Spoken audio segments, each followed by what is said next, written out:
Monsieur Majid Kasha, bonjour. Encore une fois, nous voici présents pour une nouvelle vidéo. Et donc cette vidéo aura pour but de répondre directement à votre défi, le défi que vous avez lancé récemment. Mais avant même de vous répondre, j'aimerais tout de même vous dire qu'il est triste de constater que vous qui prenez la liberté d'expression et de conscience, avez bloqué notre compte dans vos commentaires. En effet, lorsque nous avons commencé à répondre à vos allégations de la vidéo intitulée « Ce qu'Allah a oublié de dire dans le Saint-Coran » et que nombre de personnes ont commencé à liker, à apprécier, la réponse, eh bien alors vous avez choisi d'interdire notre parole.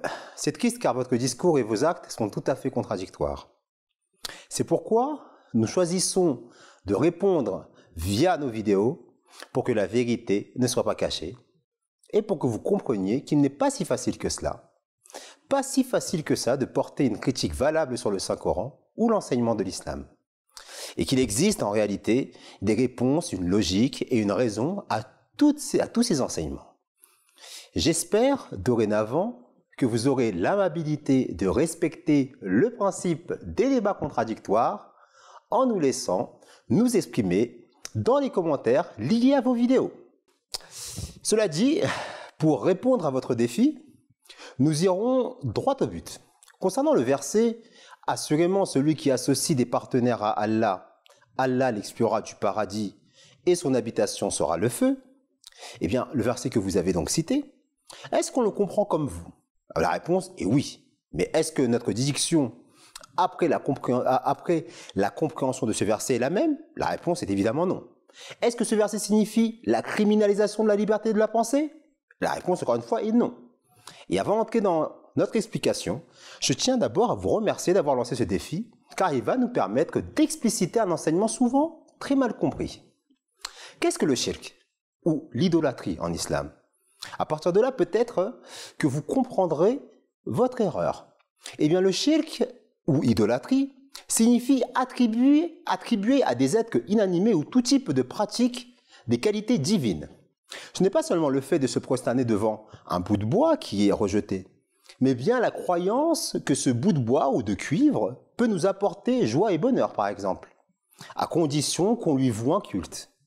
Cela va entraîner chez l'individu progressivement l'abandon de l'usage de ses aptitudes morales et intellectuelles en ayant la conviction que c'est son idole qui pourra jouer le rôle de ses qualités, données par Dieu pour le bienfait de l'humanité. Voilà d'ailleurs la raison pour laquelle les sociétés ancrées dans des croyances superstitieuses, déconnectées de toute réalité, n'arrivent pas à progresser. Ici, il est important de rappeler que le Dieu décrit dans le Saint-Coran ne s'arrête pas à la surface, mais bien à ce que contiennent les cœurs. Ainsi, de même, un musulman qui pratique les 5 piliers de l'islam, mais qui croit plus à la force de l'argent qu'à la force de la prière, n'est pas assuré de par sa simple appartenance à l'islam d'entrer au paradis. De même, l'idolâtre qui se fie mécaniquement et traditionnellement à son amulette, mais nourrit en son fort intérieur, plus ou moins consciemment, un amour véritable pour cette puissance créatrice capable de venir à bout de ses difficultés en lui montrant les moyens logiques de se servir de ses aptitudes naturelles, pourra se sauver du feu.